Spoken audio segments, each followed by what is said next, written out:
Hey everybody, it's Jason. Welcome to another Marvel Legendary unboxing. This is for the brand new set of Doctor Strange and the Shadows of Nightmare.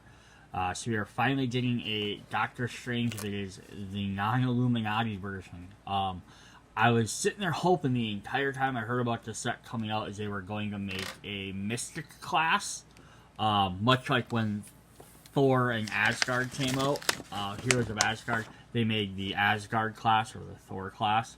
I was hoping they were going to do a Mystics class, and then we could add a bunch of other characters that could be added as Mystics, but instead they just made him an Avenger, which isn't bad for him. Definitely makes sense. He's been an Avenger for a long time, or at the very least a Defender, but since they don't have a Defenders group, he fits in that way too. And then we also have a Marvel Knights character. So yeah, we're going to get a bunch of his allies, a bunch of his villains. So, of course, we're going to have Nightmare, who's pictured on the box as one of the villains. And we're also going to have the dreaded Dormammu, so from the movies. We all know that character. And then we're, of course, getting Doctor Strange on the title. We're getting Clea, his wife, or sometimes wife. Dr. Voodoo, who was also a Sorcerer Supreme at one point. Doctor Strange's former master. We're getting the Ancient One, and we're also getting the Power of Vashanti. We'll talk about them a little bit more when we get into them. So we have a couple new keywords in this set. We have demonic bargaining. Just as characters like to deal with the darkness. And what demonic bargaining says is if a player has to make a demonic bargaining or gets offered to make one, or told to make one, they discard your top card of their deck. If it costs one or more, that character's corrupted by that bargaining, and they gain a wound. If it's zero, they don't get. Then they're like, hey, they're still pure enough that they can bargain with the demon and they can get a little benefit from it. Either way, whether you gain the wound or not, you still get the effect of the card. So you just kind of gotta. Sometimes it's, you do it yourself, or maybe you fight a villain and they tell you have to make a deal with them. So you can kind of like choose those. If you have one that says choose another player, they have to do it. So keep that in mind if you're choosing other players to pick stuff, because we know they might have a zero card. Maybe they revealed the top of their deck and looked at it. In like the previous round or something, where they put a top card on the deck with one of the abilities, something like that. Then they could definitely, like these wall crawls. I think that puts it on top of their deck, something like that. You know what they would have or wouldn't have. You can decide whether it's worth them taking that wound or not. So just something to kind of play around, a little extra thing. Then. Second one, we have Astral Plane, which adds a new city space, kind of. So some of the villains you'll have, someone that say fight, this villain enters the Astral Plane. So it's a separate space on the opposite side of the villain deck. So you're going to have your 5 city spaces, the villain deck, and then you're going to have the Astral Plane on the outside of that. Any villain in the Astral Plane can only be fought with recruit points, not with attack points. So that's, might make them easier to defeat, because it's sometimes easier to make recruit points. But if they escape that Astral Plane, so if a villain enters there, there's a one space. If someone else enters there, they push the other one out, and then that person is considered to be escaped. You follow all the escape rules. So you gotta kind of watch that. So if someone gets put in the Astral Plane, they need to be your first priority. You need to take them as soon as possible before something else gets drawn and pushes them out. They're very possible when you start mixing with other sets that you could get something that could trigger 2 or 3 of these in a row. It could, depending on how bad you draw. So it could be something you could deal with, something you can't. The Mastermind could enter there and kick out a villain, or vice versa. They still get pluses and minuses based on various other effects. You just can't use anything that references city spaces, so they're not adjacent to it. Something that reduces someone that's on the roof doesn't work for that. You can't swap them because they're not in the city. If they enter the city for whatever reason, they do their ambush effect, but they don't do it when they're in the astral plane, because it's not technically part of the city. One other thing to mention with that is keywords from other sets. You can play a chivalrous duel, which means you can only use one named character card. Works the same way, but you can only use stars. Same thing with excessive violence or human shields, where you have to defeat something first, or spend extra over the amount to defeat that. You have to use stars. You're just replacing your stars with your slashes for all the effects. Piercing energy and bribe cannot be used. That card or anything that says you can use a combination of the two, you can only use recruit points. You can't use a different way to kill them. Alright. Then we got a returning one. We have artifacts, which we've seen in the aforementioned Heroes of Asgard, as well as Spirit itself and Guardians of the Galaxy. Basically, quick rundown on artifacts, because this is a reoccurring one, is they are purchased and recruited just like any other card. They go in your discard pile. When you play them, though, they stay on the table instead of going to your discard pile. Then you can use some sort of effect on them, potentially, to get rid of them. Some of them they're just standard, like, hey, you get an extra attack point every turn. There are some that will say, like throwing artifacts from the Fear Itself set, or some of the Thor ones might have something that lets you return them to your hand, or discard them. Or this set adds a new thing you can do with them, which we can get to, called ritual artifacts. Otherwise, as long as they're on the table, though, they're essentially considered to be a card that can be revealed. So you use reveal effects. If it says if you have one of these cards, you can use them. The only thing that doesn't count towards something that says if you played this card. So you can't use this card's superpowers if it's past the first turn you played it. So if it's already out at the beginning of your turn, you can use it to reveal something like, oh yeah, no, I have a green card, or I have this out. I have a Doctor Strange card. But you can't use it to use played or superpower abilities. Alright, so the new type of artifact are ritual artifacts. So normal artifacts tend to just stay out and do an effect. Throwing artifacts have an additional keyword that say, you can do this to return this to your deck or discard pile. I don't remember which one it is. Basically, you're getting rid of it off the table to use an effect. You're discarding it to use that effect whenever you need to. Ritual artifacts, instead, you have to have another effect happen, then you get to use the ability. So it might say if you draw a card, you can get rid of it to do it. So you don't have to do it if you draw a card, but if you draw a card, you can opt to get rid of any ritual artifacts that have that keyword to get their effect. You can get, if you have 3 of the same card, drawing 1 card would trigger the ability for all 3, but you only have to do 1 or 2 depending on what you feel you need to do. And we'll look at that more when we get to some of those. And if a card lets you copy a ritual artifact or play a copy of it, you can use its ritual effect or throw an artifact or once per turn artifact abilities, like the special ones, once, and you don't need to fulfill the conditions. You can immediately discard your copy to use a ritual. So that's like the one trick way around it. And then the last thing they just have in here is they mentioned joining the Marvel Legendary community and talking to everybody. Alright, so let's jump in and look at the actual cards. So we're going to start off with our main title character, Doctor Strange. So of course we're going to get 5 copies of his common one, the Wand of Watum. So he's the Avenger class. She's a ranged card. So he has a ritual artifact. So first time you buy this, you play it, it's not going to do anything immediately. Unless you would draw a card. Now, if you drew a card previously in the turn, and let's say the card you drew was this card, and then you played it, you could actually use its effect. Because it's counting that you've already met that requirement during the turn, not necessarily while the card is out. It's sort of a weird play around on that, but I get it. So just because there might be instances where all of a sudden you draw 3-4 rituals, and now you can't do anything till your next turn. But yeah, so So if you drew a card, you may discard Wanda with Tomb to get 3 attack.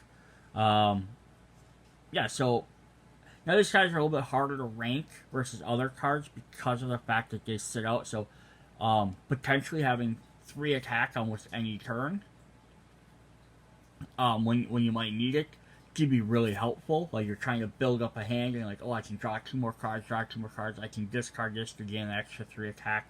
That's really incredible. But otherwise, early on, it's going to be really weak because you don't get that attack unless you have some other way of drawing a card. So if like this is the first card you bought, it's probably just going to sit there and not do anything until you have another card drawing effect. Alright, so his second one is Keeper of the Sanctum.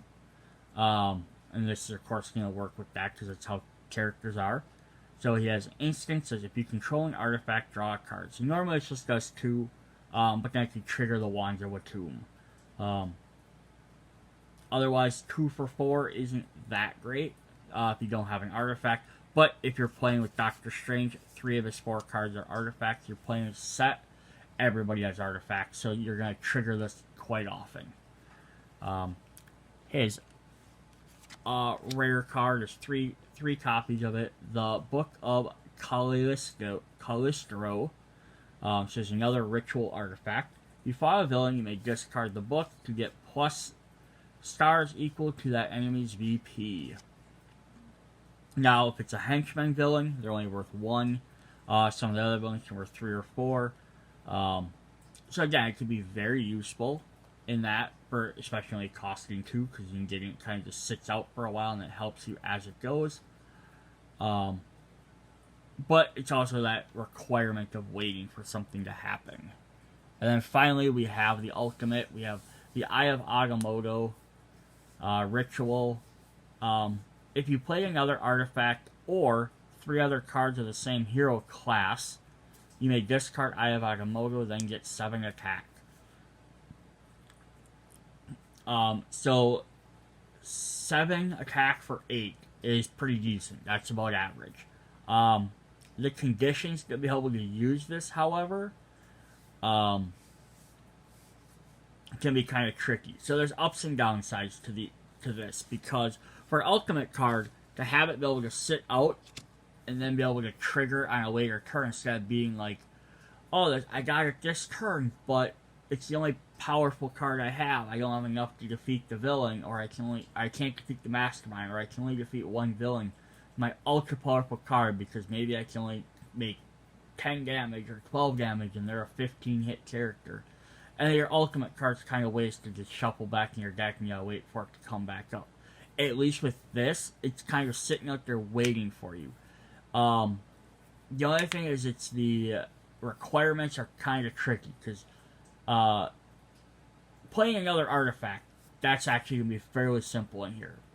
If you're playing with every character. If you're just using Doctor Strange and mixing with other sets, and you're not doing like the Guardians or Asgard characters with other characters with artifacts, that's going to be a little bit trickier, which is I think why the second one, 3 cards of the same hero class. Yeah, so it could definitely happen. There's enough draw effects you could do it. So it's actually pretty decent, because it can sit there and wait until you're ready to use it. Alright, let's jump into our next character. So our next one is going to be a Marvel Knight. So we can always use some more Marvel Knights. Is we have Clea. She says, prepare Dark Magic. So 3 costs for 2 attack. Draw a card, then put a card from your hand on top of your deck.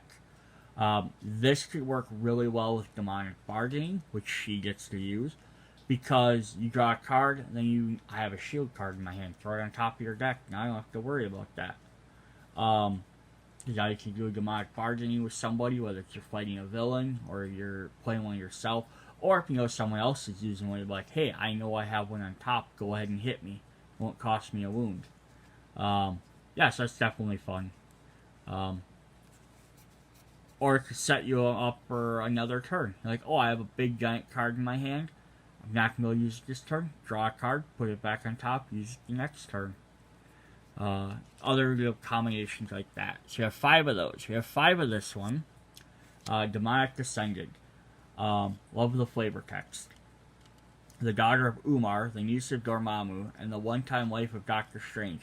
Clea is used to having awkward family reunions.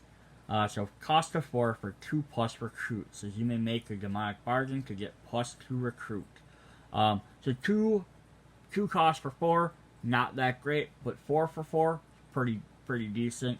You just gotta watch that demonic bargain so you're not getting wounds. Although, again, not this set, but you mix with other sets, well maybe in this set, but mix with some other stuff like people like Hulk and some other characters that have healing abilities. Maybe Hulk's not the best one, but some cards are to help you get rid of other cards or KO stuff as like a cost or get rid of wounds for you. Then Demonic Bargain's not nearly as bad. So far she has ranged and covert. So her third one is going to be the 3 cards of Bind the Dark Dimension. So 6 cost, 3 attack. This is not that good. But if you played another blue, you may choose a character to make a demonic bargain to KO up to 1 hero of their choice from their hand or discard pile. So that'll help them clean out their decks, or get rid of cards they might not need anymore. Definitely fun. You can choose who gets to do it, which is not a lot of character cards that directly affect other players that often, so I kind of like that. But yeah, then they have to do like demonic bargains. It's a fun little one to play around with. And then her ultimate card is the Purple Gem, which is not the Infinity Stone, it's the Purple Gem. So she also, like Doctor Strange, has a ritual artifact. Hers costs 7. Says, if any cards were revealed, looked at, or discarded from any deck, you may discard the Purple Gem to gain +6 attack. Just drawing or playing a card does not count. Yeah, so she has plenty of cards. Demonic bargaining makes you discard a card. Looking at and revealing are very easy to do with other cards. Yeah, so it's fairly simple to pull this off. And again, kind of like Doctor Strange, having it be able to sit there until you need it is definitely good. But no, here's just drawings. Here's just playing an artifact is a lot easier to pull off than one of these, unless you're planning it. But yeah, I do like that ability. It's how it'll actually work in gameplay. It'll be a different thing altogether. Because you could play it out and you can sit there for 4 turns and never get used. You know. Alright, our third hero is we're going to get Brother Voodoo. Now referred to as this version as Dr. Voodoo when he took over as Sorcerer Supreme for a while. So he's another covert hero. So we've had Doctor Strange was ranged in Instinct. Clea was ranged in Covert. And here we get Covert, and we're going to get a little bit of everything with him. We got some tech. Got pretty much every color, except for range, I don't think. Yep, we're going to skip the range on him. So he kind of hits the gambit of all the rest of the colors. 2 for 3. You may discard an artifact you control or 3 cards from your hand. If you do, KO a card in your hand or discard pile. This will help get rid of the wounds for demonic bargaining. So a sacrifice or something. Oh, it's sorry. Card is called Commune with the Spirit World. Or yeah, just eliminate other things in your hand. No, yeah, 3 cards from your hand to get rid of a wound. I guess if you don't have, you have a bunch of shield cards and they're not going to do anything, you can discard them to get them down. It's not actually a very bad card to have. You have 5 copies of that, 5 copies of this one, the Medallion of Many Loas. So this is a tech card. Ritual Artifact. If you have at least 3 hero classes, you may discard Medallion of Many Loas to get +1 for each hero class you have, including this one. Even microchips are infused with the Loas of Lightning.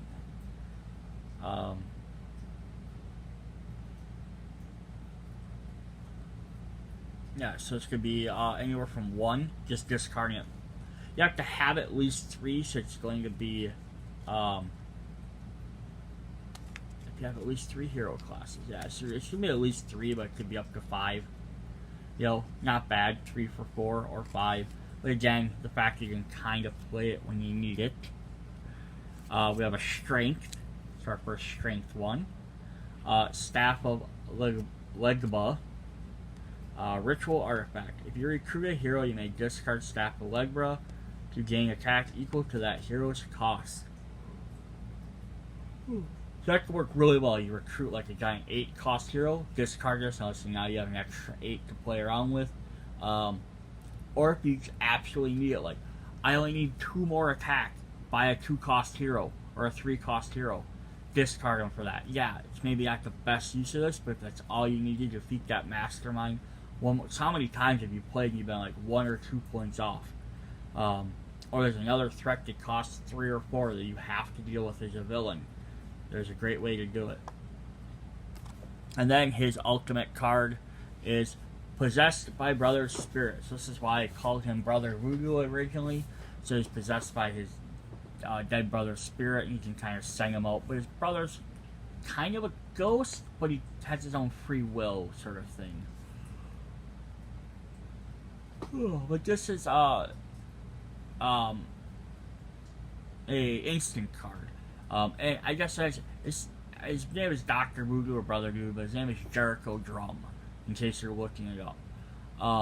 Just in case you're looking for who he is, or maybe heard of him. So he's the first one that has an ultimate that's not a ritual. Cost 7. The first time that one of your heroes or a hero from your deck or discard pile is KO'd this turn, you gain 4 recruit or 4 attack. So yeah, he has a bunch of cards that let him discard stuff. So yeah, 4 for 7 on its own is not that great.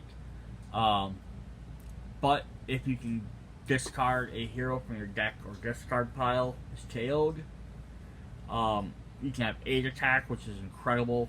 Or 4 recruit, 4 and 4, which, you know, maybe you need more recruit to maybe defeat someone in the astral realm. Or whatever. A little bit of versatility, which is also fun. So it's our Dr. Voodoo.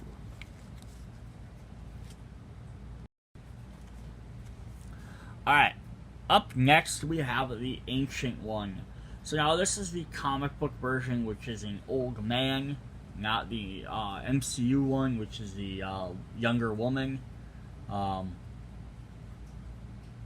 he has Astral Confrontation, so he's going to make use of this astral plane. So 3 for 2. You may have a villain from the city enter the astral plane. Why would you do this? Maybe the villain has 6 attack and you can't deal with 6 attack, but you can make 6 recruit points. Or even not that high. You have a henchman that has 3. You know, spend 3 recruit to take him out, and then spend all your attack to take out somebody else. So it just gives you that extra little thing to be able to take somebody out. Alternatively, just another possible thing. I mean, it might be risky, but if you send one character there, if the city's full, it opens up a free city space, if nothing else, just so it doesn't push everybody out. But then you have to risk it. You might get a guy that comes in, goes to the astral plane anyhow, and pushes that guy out. But, you know, that's the risk of playing in the mental states. Now we have a covert, and we have an instant. So that's starting to round out our thing. So between our 3 major magicians, we have everything but tech and strength. We have Brother Voodoo has 1 of each. So there's not a lot of that. A lot more instant, ranged, and covert between our mages. Teachings of Kamarar Taj. Draw 2 cards. 5 costs is all it does. Nothing terribly wrong with that. 5 costs might be a little bit high for 2 cards. But with no other gimmicks, no drawing, no having to do this, do that, just draw 2 cards, it's not terrible to have. Also, you'll notice that the Ancient One does not have a class. Brother Voodoo was, or Dr. Voodoo was an Avenger. The Ancient One does not belong to a class. He's one of the few characters that does it. So it just adds to the, if you want to make a no team affiliation deck, you can definitely do that. Alright, so we have War of the Mind. You may fight the Mastermind using only Recruit instead of Attack this turn. If you play another Covert, you gain 3 stars. So it's kind of, if you play another Covert, you have 6 stars to use against the Mastermind. Yeah, so this card's kind of odd, because it's really good against the Mastermind, because it could really be helpful taking him out. But if you don't play another Covert card, it's only worth 3 stars. If you don't intend to fight the Mastermind, 3 recruit points for 6 is pretty awful. I'm wondering if it's supposed to have an attack symbol, because it does have the attack stripes on here. I'm wondering if there's a misprint or something, so I'll check into that. Maybe they just accidentally added that symbol and didn't put any numbers, or maybe it's supposed to also have a number on there. Because that would make it a little bit more beneficial, even if it was like 2 or something. Alright, and then his final card, his ultimate, is the Orb of Agamotto. So this is a ritual artifact. It says, if you fought a villain or mastermind, you may set aside the Orb of Agamotto to reveal the top 4 cards of your deck. KO up to 1 of them, put 2 of them in your hand, and put the rest on the top, back on the top in any order. Then discard Orb of Agamotto. So this one does not do any damage, does not give you any recruit points. It can sit there until you fight someone, and then when you do, you get 4 extra cards. One of them you have to, it says you KO up to 1 of them, so you have to KO 1 of them. You have to put 2 in your hand, and then you put the other one back in the top in any order. It's so weird to say KO up to 1 of them. So I think you can KO 0 if you want. And then you can always shuffle the other 2 back in. So you're not forced to KO something you don't want to. What's a nice way to clean out your deck. 8 costs is a lot for that, especially when you're only netting 2 cards. And stacking your turn for the next turn as well. If you have more draw cards, you already know what cards are on the top to draw. So you can build up some good combos with it, but aim by itself, it's probably not super effective. It doesn't do a lot on its own. Alright, then our last hero is an interesting one. So we have the Vashanti. So this is the spells that Doctor Strange is always calling out. So he's calling out to the Vashanti to do stuff, and it's like, that's kind of where he gets some of his magic from, like godlike beings. So I like how they did this. They did this the same as the Warriors 3, where they stick 1 character on each card, and then their ultimate cards with the team of them. And I wish they'd do this with more minor team characters. I would love to see other characters represented so you could play as them, but I get that they don't want to release a full character per each card. I'd love, like, Great Lake Adventures would be something fun. Like, you could have, you know, like 3 of them or 4 of them, like one of them just an ultimate. Like, that'd be a fun way to go have 4 of the different ones on there. Anyhow, I love them all as individual cards too, don't get me wrong. So we have Asher, does also not have a team ability. So this is our next strength card. So we only got 2 different strength characters in here. Says, you may KO a wound from your hand or discard pile. If you do, draw a card. So yeah, that's definitely a nice thing to have to help counteract all them demonic deals you can make, demonic bargains. Plus just other effects. If you're getting them, you can afford to take wounds more often. So then we have Hogoth, who is the hoary host of Hogoth, which is what Doctor Strange always says. This is an instinct. It says you may make a demonic bargain to get +2 attack. So there you don't have to worry about your demonic bargain. With the other card, Asher, because you can just heal. So it doesn't really affect you nearly as much. And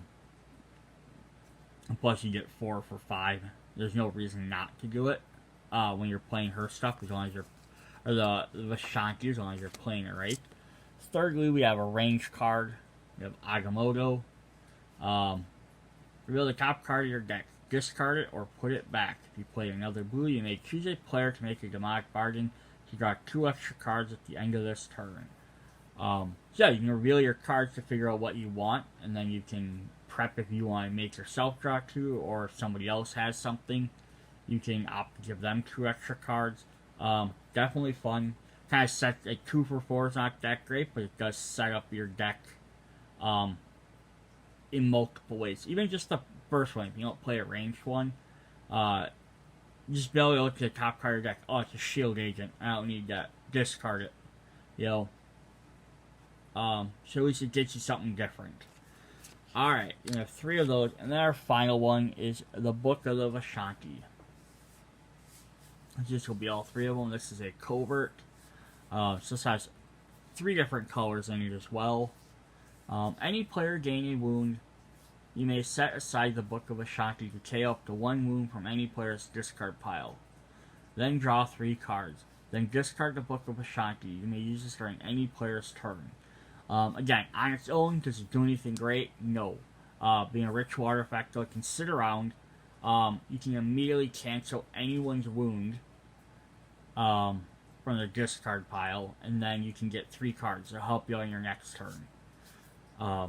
Yeah, so you can set you up while you're healing. It's a good kind of like support class. This entire character is sort of like a neat support character. It's just fun because they don't really have many of them. Yeah, so yeah, going over the heroes though, we have a lot of instinct, a lot of covert, a lot of magic or range to the blue. We have one character card that has some tech, and we have 2 different ones that have strength. So they're not really strength or tech heavy in this deck. So if you're playing against certain characters, just kind of keep that in mind. Alright, we're going to look at the schemes really quick. So you have Duel of Science and Magic. Set up with 2 players, 9 twists, 1 to 4, 10 twists, 3 to 5. 1 or 4, 10 twists, 3 or 5, 11 twists. So on twists 1, 3, and 5, the Duel of Science, each player reveals a tech or ranged hero, discards down to 4 cards. If at least half of the players rounded up fail to reveal, put this twist next to the Mastermind as Duel 1. Then twists 2, 4, and 6, Duels of Magic, the same effect, but instead check for instinct and covert. And then 7 through 11, Duels of Magic and Science. Same effect, but players must reveal at least 3 of these 3 colors. So the Instinct, Covert, Tech, and Range. Evil wins, your Mastermind has won 5 duels. So the first one might be a little bit harder with this set because there's not a lot of tech cards, but the ranges are fairly good. Magic, they'll be able to win fairly easily, and then the last one they shouldn't have too much of an issue with. But yeah, it's a different little one to play. Alright, so then we have Cursed Pages of the Darkhold Tomb. 11 twists representing Cursed Pages of the Darkhold Tomb. Add an extra villain group. So this one you can't play without having something outside of this set, because there's only 2 villain groups. You have to find a 3rd one. I can't think off the top of my head a great magic-y themed one. I'm sure there is one, I just can't think of it. Probably something from Dark Revelations, Scarlet Witch, or something like a Goblin Queen villains might be fun. Limbo, kind of like that type of thing. Special Cursed Pages are ritual artifacts with, if you fought a villain or a mastermind, you may discard this to get +3. Twist. Put the Cursed Page next to Mastermind. Plus, put a Cursed Page from any player's control or discard pile, or the KO pile. For this turn only, the first time you fight a villain or mastermind, put one of the mastermind's Cursed Pages into your discard pile. When you get a twist, they're going to get 1 + 1 from any player's control. And then you get to keep using it. But the first time you play it, to get them, you have to be able to defeat them as soon as that twist hits. Mastermind has 7 Cursed Pages, at the end of the player's turn or the villain deck runs out. Alright, War for the Dream Dimension. 7 twists, add an extra villain group. Reveal the top 2 cards of the villain deck. The villain is revealed. The villain you reveal with the highest printed attack enters the astral plane, does not do ambush abilities. If you reveal a second villain this way, that villain enters the city. Put the rest of the revealed cards back in any order. Evil wins when there are 3 villains per player in the escaped pile or the villain deck runs out.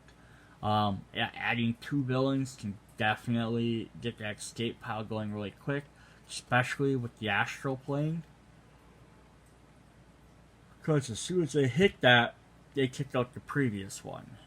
So that could be like a harder one to do. And our 4th scheme is Claim Souls for Demons. 8 twists, 1 through 3. Each player makes a demonic bargain to rescue a bystander. The bargain wounds the player. That bystander next to the scheme is a tormented soul. 4 through 8 do the same thing but with shield officers. And evil wins when tormented soul is 4 times the number of players. So that could be kind of fun, getting some extra cards later. The shield officer one would, and the bystander one would be definitely better if you have special bystanders and the elite shield officers from the shield one where you get like Dum Dum, Duggan, and all those guys. Or the special bystanders you get from sets here and there. Because at least you're resting, you can get something a little bit different than just Maria Hill or a general bystander. Alright, so now we're going to look at our 2 masterminds. Starting up, we have Nightmare.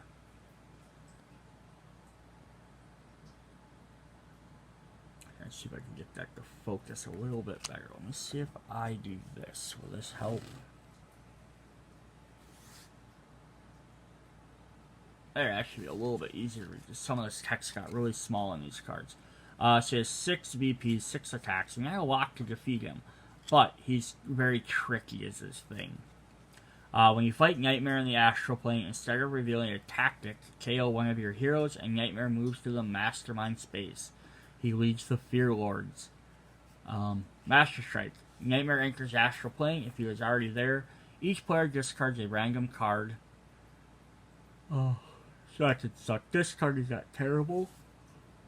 When you do KO him, because that's the only way to beat him is you have to get him out of the astral plane. You have to KO one of your heroes. So 6 might not be a lot, but if he keeps going to astral plane too many times, you're going to keep losing some of your good characters. If he escapes, each player KOs one of their non-gray heroes. Nightmare moves to the mastermind space. So if he's in the astral plane, something else jumps in there. Now you have to KO a non-gray one. At least when you beat him, you can get rid of shield agents. Yeah, the other one's a little bit harder. Then we, of course, get our epic versions, which ups him to 8. Beginning thing stays the same as Master Strike. Each player discards 2 random cards. That's about the only difference on him. Alright, his tactics are... Don't fall asleep. Fight. Each other player discards 2 cards with star icons. Nightmare enters astral planes. You did defeat him, now he's going to go hide out in the astral plane. Dreamweaver. Fight for each of your ranged heroes. Rescue a bystander. Nightmare enters the astral plane. Night Terrors. Each other player reveals a covert hero or gains a wound. He enters the astral plane. So even when you defeat him in the astral plane, he goes back to Mastermind area without getting to draw tactics. If you defeat him there, you get one of the tactics, but he's going to go back to the astral plane. So basically you have to defeat him twice. He essentially has 12 hit points per every defeat. So it makes him a little bit harder. Deadly Waking Nightmares. Fight. Each other player KOs one of their non-gray heroes. Each player who KO'd a hero this way draws a card. Nightmare enters astral plane. Alright, now let's see what the Fear Lords do.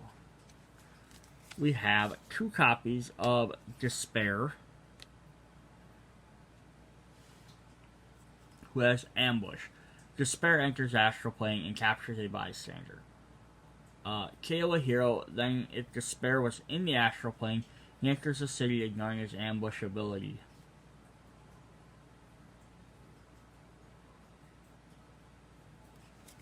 We have 2 copies of Nox.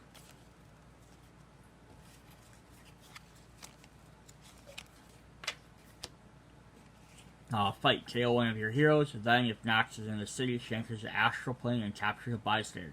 Because these guys keep moving the astral plane, they make working his nightmare even harder. Because if he jumps in there or they jump in there, they're going to do the escape effects. 2 copies of Dreamstalker. Draw 2 cards. Try to get that glare off of there. There we go. Draw 2 cards. And if Dreamstalker is in the city, it enters the astral plane. Escape. Each player discards down to 4 cards. And then the final 2. A little bit easier. Which only has 2. But it's the Lurking Unknown. Fight. Reveal the top card of the hero deck. You may spend stars equal to that card's cost to have the player of your choice gain that hero. If you don't, the Living Unknown enters the astral plane, even if it was already there. Then Escape. Reveal the top card of the hero deck. Each player reveals their hand and KOs a hero with that cost.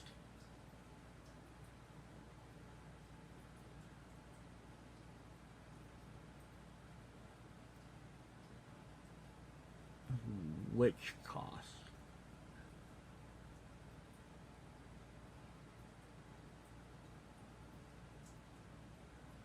Oh, reveal the top card of your hero. Okay, I see. Whichever card matches your hero there. Alright. I misread that. Alright, so those are the heroes. Alright, our other mastermind. The dreaded Dormammu.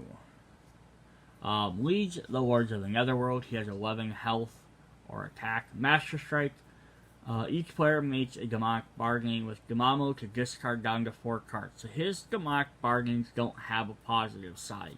You have to do it. If you win, you don't gain a wound. If you lose, you gain a wound. Either way, you have to discard down to 4 cards. His epic version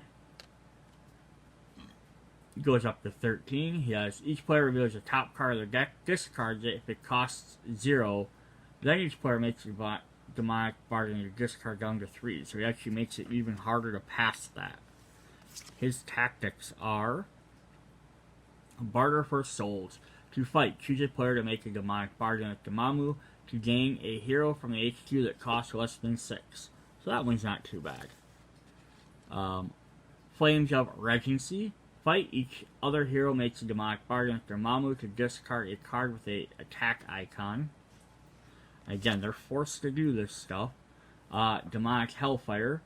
Each other player makes a demonic bargain with Dormammu to KO a non-gray hero from their discard pile. And finally, Torments of the Dark Dimension. Fight, each other player makes a demonic bargain with Dormammu to gain a 0-cost hero from the KO pile. Which might be like, well, it's not bad, except you're usually trying to get rid of those cards. So gaining them can sometimes be a bad thing. Alright.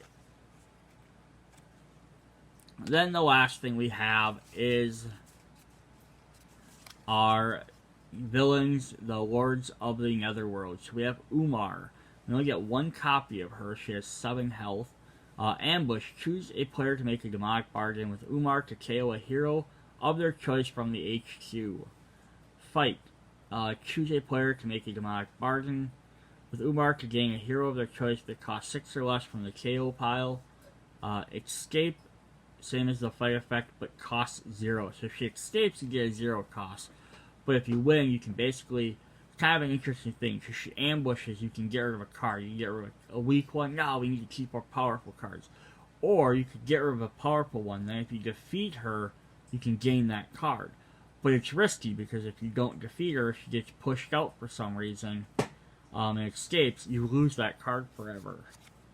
You get 1 copy of Santanish.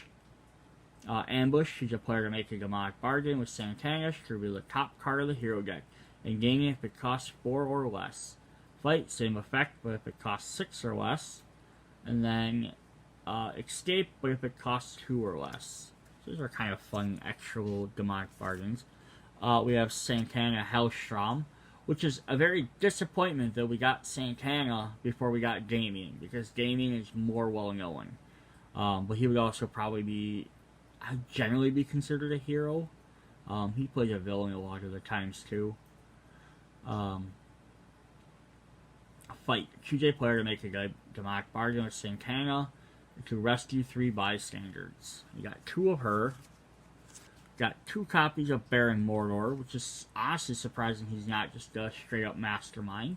But, you know, maybe another set. Fight. Choose a player to make a demonic bargain with Baron Mordor to draw 2 extra cards at the end of the turn. And then finally we have the mindless ones, which I wish these were almost more of a henchman group. But maybe they're just too powerful for that. They cost 4. Ambush. Mindless ones capture the rightmost hero on the HQ that costs 4 or less. Fight. Choose a player to make a demonic bargain with the Lord of Netherworld to gain that hero. I think they meant to just put the mindless ones, but it's alright.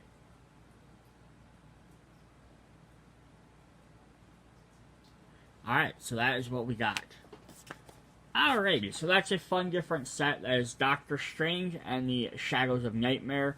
The villains are kind of fun with the astral plane and the demonic bargain, a little bit different stuff. They'd be demonic bargain would be fun to play with. What is it? It's the one with Scarlet Witch's set. Is it Dark Revelations? Or with the New Mutant set of Waking Nightmares. These would be kind of fun sets to mix together. The characters are definitely interested in the new artifacts.